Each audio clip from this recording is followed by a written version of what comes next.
Assalamualaikum warahmatullahi wabarakatuh. Alhamdulillahirabbil alamin wassalatu wassalamu ala asyrafil anbiya'i wal mursalin wa ala alihi wa sahbihi ajma'in. Amma ba'd. Saudara sebangsa setanah air, menurut inilah jateng.com, Jokowi sudah kembali ke rumahnya di Kelurahan Sumber, Banjarsari, Solo pada sore hari 12 Juli 2025. Jadi setelah 42 hari meninggalkan Solo, pertanyaannya, sudah sembuhkah Jokowi?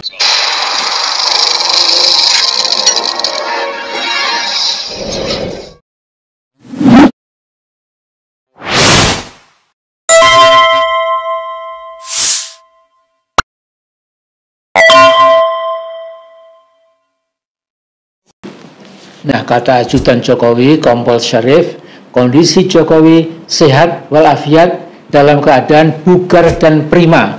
Kita percaya omongan Pak Ajudan. Nah, selama 40 hari lebih di Bali, Jokowi memang tidak pernah muncul walau sekali bertatap muka dengan wartawan. Padahal salah satu hobi Jokowi yang paling menonjol adalah bicara di depan wartawan supaya omongannya di-cover di medsos dan media mainstream kalau bisa. Saya punya kesan seolah salah satu rumus hidup Jokowi adalah ngomong sesuatu, lalu omongannya itu disiarkan channel YouTube atau dimuat di berbagai postingan atau dimuat di media mainstream dan sebagainya. Dan kata lain, Jokowi menderita sindrom kejiwaan, merasa masih eksis secara politik selama namanya masih jadi perbincangan publik. Bila namanya makin jarang disebut dalam perbincangan publik, seolah kehidupannya menjadi kurang berarti. Dalam istilah keagamaan, memang yang dicari oleh Jokowi bukan ridho ilahi, tapi ridho manusia. Jadi yang dicari adalah ridho nas, ya, bukan ridho Allah.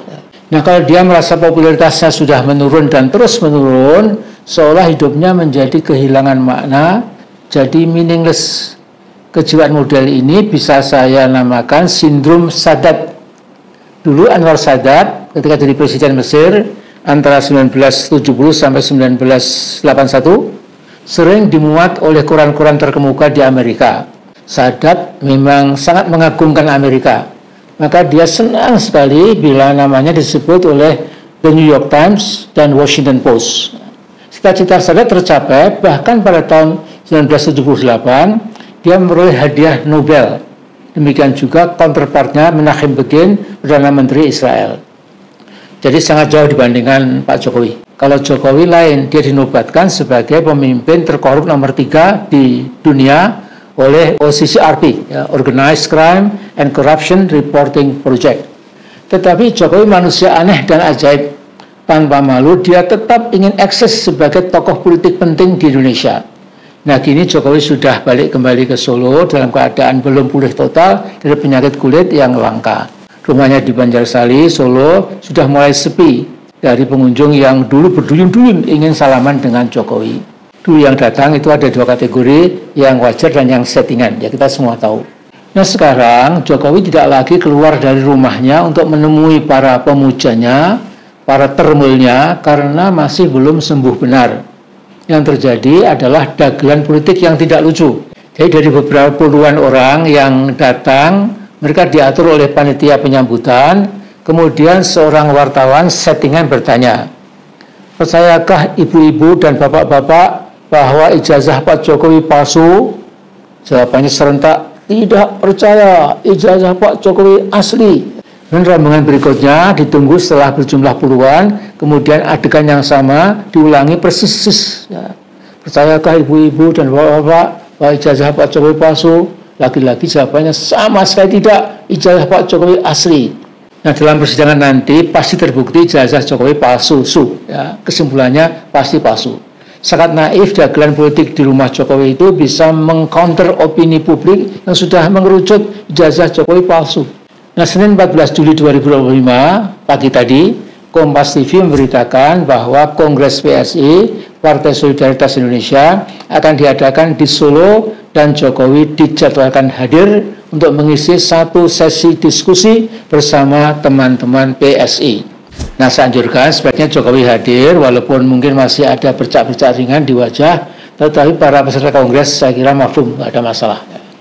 Ini pemunculan Jokowi yang banyak dinantikan masyarakat. Pertama, kayak apa tingkat kesembuhan Jokowi, dan substansi pidatonya nanti apakah masuk akal atau sekedar omon-omon, enteng-entengan. Tapi yang penting adalah judul konten video ini, ambisi Jokowi masih tinggi. Dalam keadaan sehat atau sakit, bugar atau lemes, Jokowi mau bicara apa, nanti kita ingin tahu. Menurut saya, dan saya bisa keliru, Jokowi sedang mengalami kemerosotan wibawa, pengaruh, dan penurunan kekuatan politik yang cukup drastis. Namun mengingat ambisi atau syahwat politik Jokowi masih tinggi, maka saya sampaikan nasihat, masukan, supaya Pak Presiden Prabowo harus terus awasi dan waspadai Jokowi. Persempit ruang gerak Jokowi, jangan sampai dia kalap dan ngamuk. Nah, Presiden Prabowo tentu mengenai hal Jokowi ini, Pak Prabowo jauh lebih tahu daripada saya. Nah, ini sekedar mau'idhah hasanah buat Presiden kita. Assalamualaikum warahmatullahi wabarakatuh.